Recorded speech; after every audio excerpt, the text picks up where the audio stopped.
বৈদ্যুতিক মিটার চুরির পর চিরকুটে দেয়া নাম্বার মতো বিকাশে টাকা পাঠালেই ফেরত মেলে মিটার। আজব এ কাণ্ড ঘটেছে বগুড়ার শাহজাহানপুরে।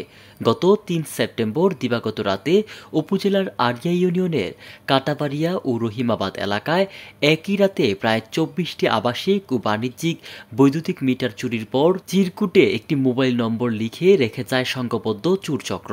মিটারের গ্রাহকরা ওই নম্বরে যোগাযোগ করলে তাদের কাছে প্রতিটি মিটারের দাম ৩ থেকে ৫,০০০ টাকা দাবি করা হয়, এমনটাই জানিয়েছে ভুক্তভোগীরা।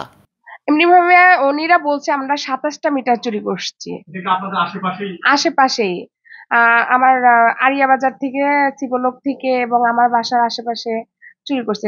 গতকালকেও শুনলাম যে গতকালকে রাতেও হলো চুরি হয়েছে। হচ্ছে কোনো সহযোগিতাই পাচ্ছি না আমরা। অনুসন্ধানকালে একাধিক সিসি ফুটেজ আসে আমার বার্তা টিমের হাতে।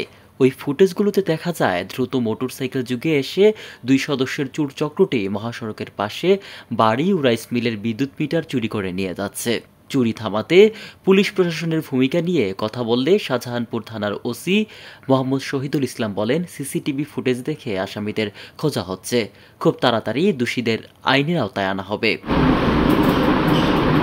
বিদ্যুতের মিটার চোরচক্রের হাত থেকে রক্ষা পেতে প্রশাসনের কাছে দ্রুত ব্যবস্থা গ্রহণের দাবি জানিয়েছে স্থানীয়রা। বগুড়া থেকে তৌফিক এলাহির রিপোর্ট, আমার বার্তা।